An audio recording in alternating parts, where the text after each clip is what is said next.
The NFL draft is quickly approaching, and the Kansas City Chiefs are absolutely being coy about everything. They have positioned themselves, pardon me, to draft the best player available in every round, so long as at some point they take a defensive tackle and probably an edge player among the lot. But so long as that is done, there's no tipping of the hand for the Kansas City Chiefs in this year's draft. But fret not.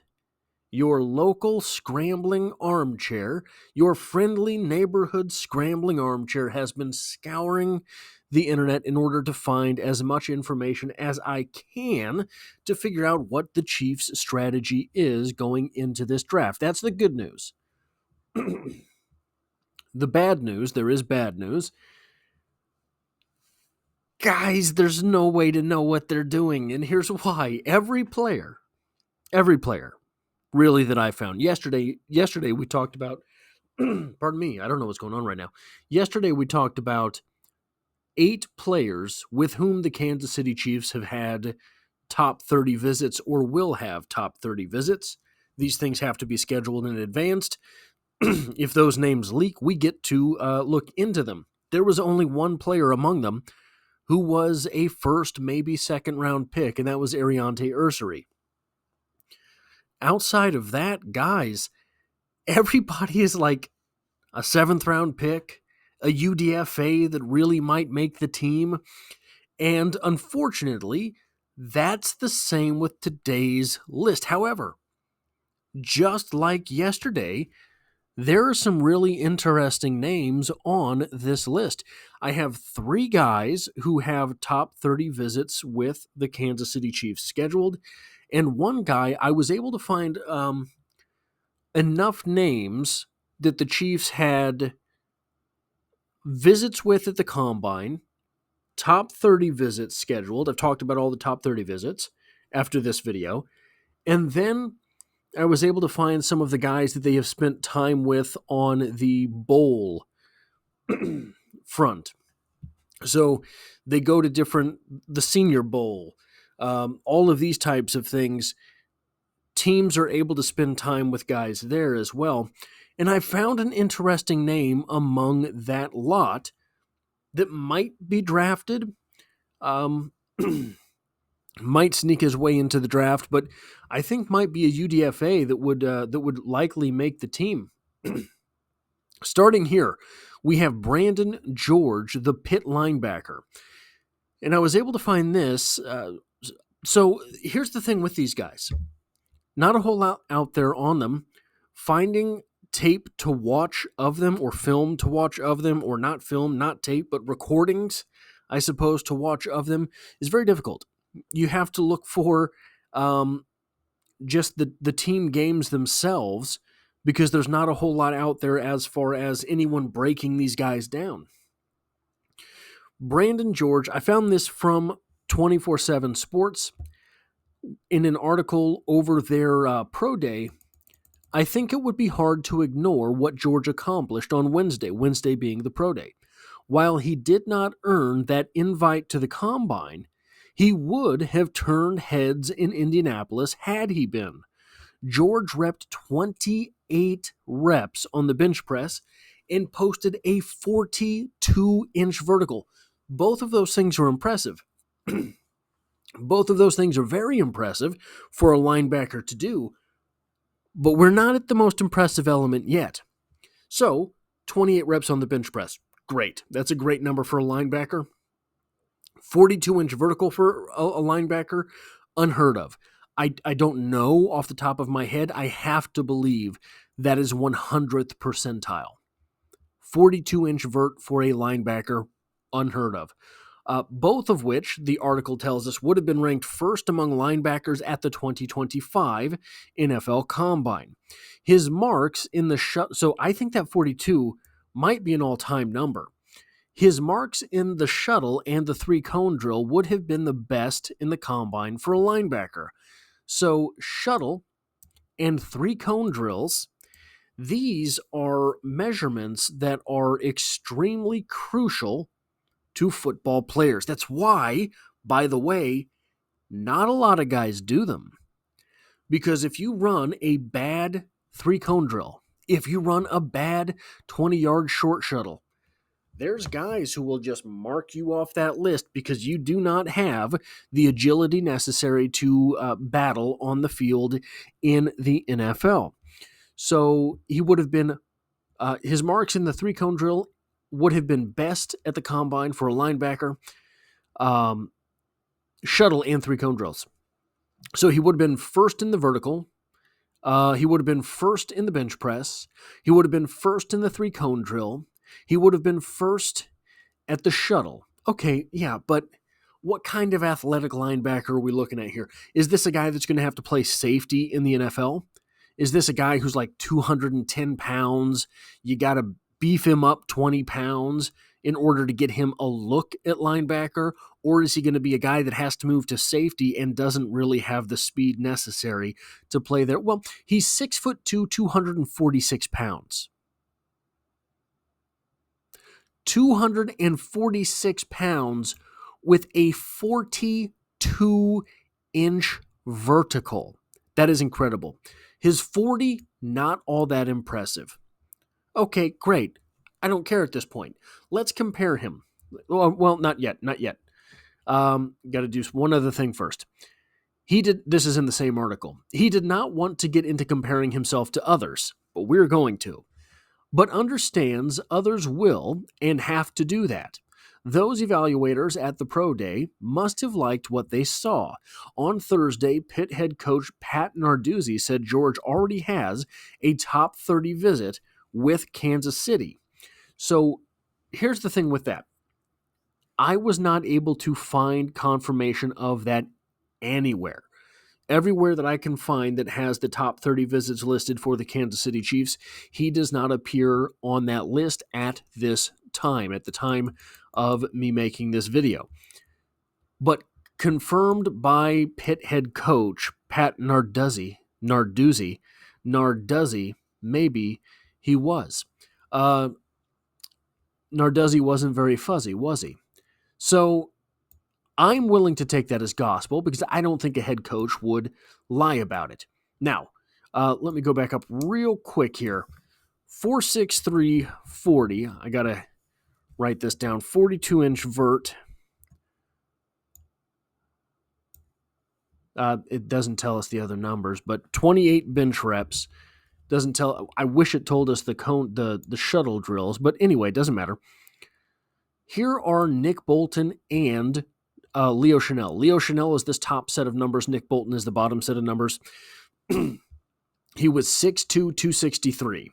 So he was 5/8 of an inch shorter than Leo Chenal. He was 2 inches taller, or 2+ inches taller than Nick Bolton. He was heavier than both of them. 250 for Leo Chenal, 237 for Nick Bolton. Markedly heavier than both of them. He was 13 pounds heavier than Leo Chenal, 37, 47, 57, 25 pounds heavier than Nick Bolton. That's incredible. A 4.63 40-yard dash, so he was slower than either of them. So you look at Nick Bolton in coverage sometimes and you think, wow, that guy's getting taken advantage of. It might not be that it's the 40 that it might not be his straight line speed that is tearing down Nick Bolton. It might be the 3-cone and 20-yard short shuttle type numbers. How well is he able to move with someone, cut back and forth with someone? Is that how they're getting open?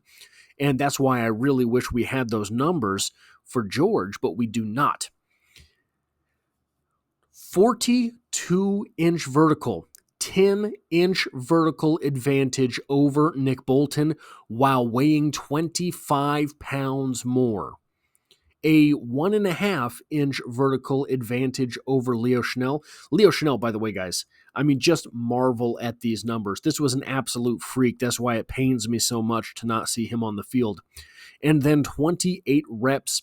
He is 4 reps higher than Nick Bolton. He is 6 reps shorter than Leo Chenal on the bench press. Now, big drawback for him. And why I think he seems to be athletically promising and intriguing enough to be worthy of a draft pick. I don't think Brett Veach will sink one into him. Why? He played college football for 6 years. He has a doctorate, or he should have a doctorate. He does not, I don't believe, have a doctorate. Probably has a master's degree. That's pretty cool. So it's likely that at this point, he is 1 year younger than Nick Bolton. Nick Bolton about to begin his second contract in the NFL. So I think it's unlikely that Veach will draft him unless it's a 7th round flyer, right? But if he is a priority free agent, we have seen the Kansas City Chiefs put priority free agents on the team. We have seen the Chiefs take a UDFA linebacker and make him a member of the 53 basically every season for the past few years. Now, watching him, one thing that's really interesting is he has a Nick Bolton-like right place at the right timeism.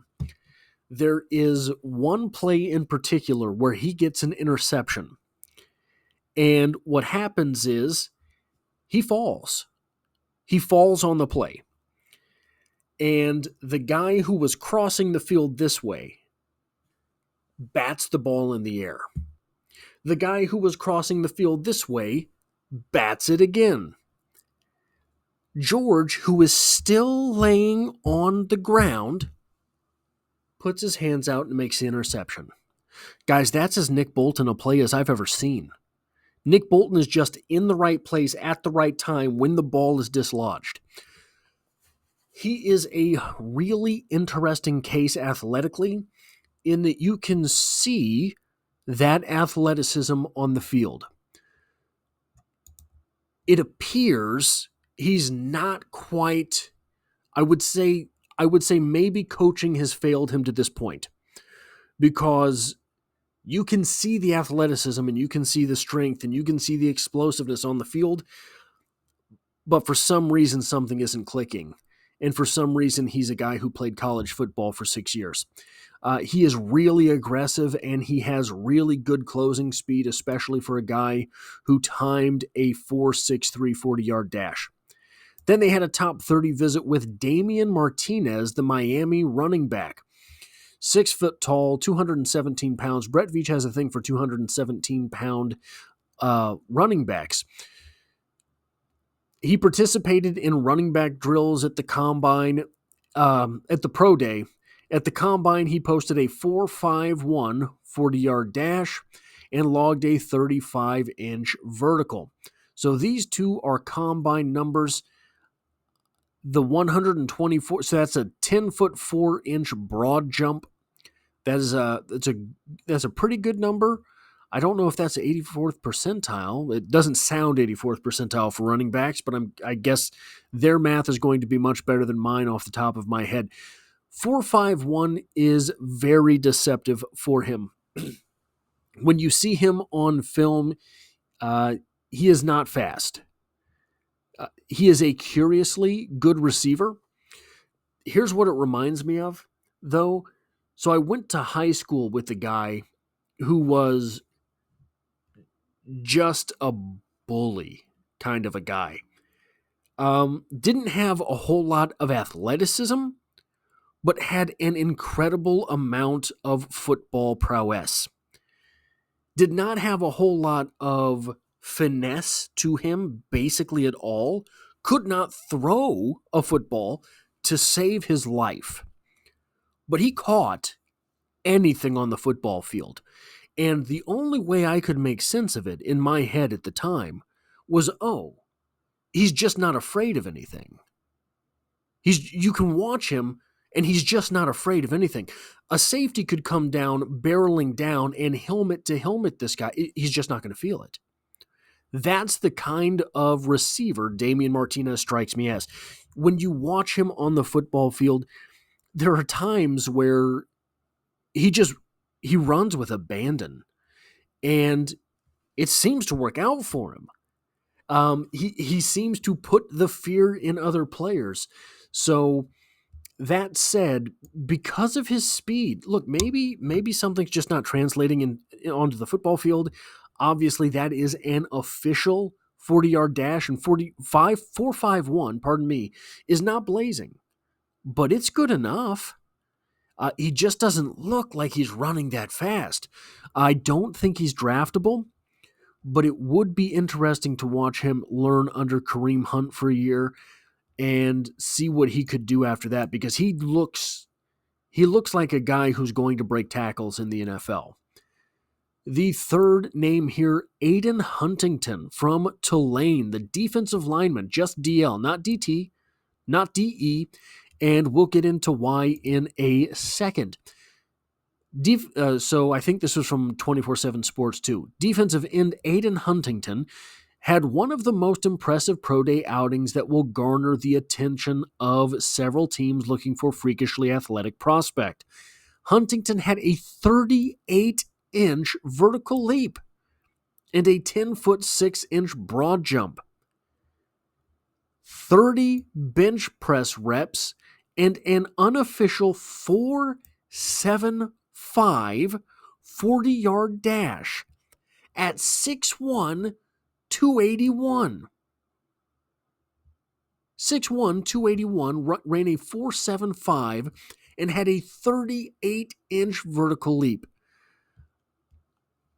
I was not able to find arm measurements on him. It would be very interesting to see what his arm measurements are, because if he has some freakishly long 33-inch arms at 6'1", he's going to get drafted for sure. But I don't know if that is the case. He ran an 11.4 100-meter dash in high school. That's not like super blazing fast. Like, that's not world-class speed.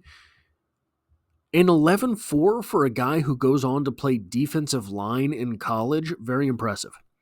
He is an interesting athlete. One of the interesting things about this, so there's guys every year, every draft, that they'll get drafted, and look, there's nothing to be ashamed of when someone is drafted and you say, "Oh, I've never heard of him," right? There's going to be 257, I think, players drafted. There's no way you've heard of all of them. There's going to be guys that are drafted every year that are drafted. You say, "I've never heard of them." You go to find something out about them. No one has anything, right? This is going to be one of those guys. I think he gets drafted. I think someone is going to draft him. The athleticism is intriguing enough. Look, if he has short arms at 6'1", someone's going to rationalize it and I think spend a draft pick on him in the late rounds. If he has freakishly long 33-inch arms at 6'1", he's going to be one of those guys in the 5th round that no one's ever heard of. I watched an interview with him, a long interview with him. He is a self-professed Derek Thomas fan, so I'm willing to see that happen in Kansas City. Then we have an interesting running back with whom the Kansas City Chiefs did not have a top 30 that I could find scheduled, but he is, they spent time with him at one of the bowl games. I can't remember which one off the top of my head. I apologize. Micah Bernard out of Utah. Very interesting because when you watch him, so here's the thing. They list him here as having a 4.38 40-yard dash. I thought, oh, wow, I'm going to look into this guy, right? It's not true. He does not have a 4.38 40-yard dash. Not at all does he have a 4.38 40-yard dash. When you watch him, he looks like he runs a something dash. He doesn't look like he runs a 4.38, but he looks like he runs, I don't know, a 4.42. He does not. The reason he looks like this we'll get into, but it's something that I think Chiefs fans would find refreshing. So Draft Buzz has this guy listed as the number 391 91st prospect. But he has great vision and good wiggle enough to sneak through. Isaiah Pacheco, and look, I know it seems like I talk down on Isaiah Pacheco all the time. That's not the case. I love Pop. Difficult to watch him run sometimes. No vision, absolutely no vision. And he's always so head past his knees that even if he had wiggle, we'd never know about it. He's always at full tilt.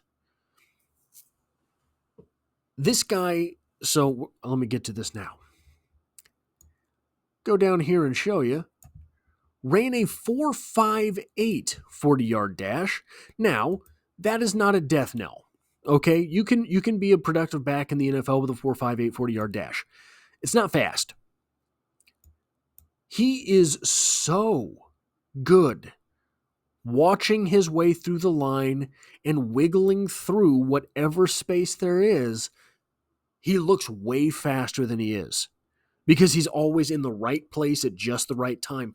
Watching him, really reminiscent of Elijah Mitchell.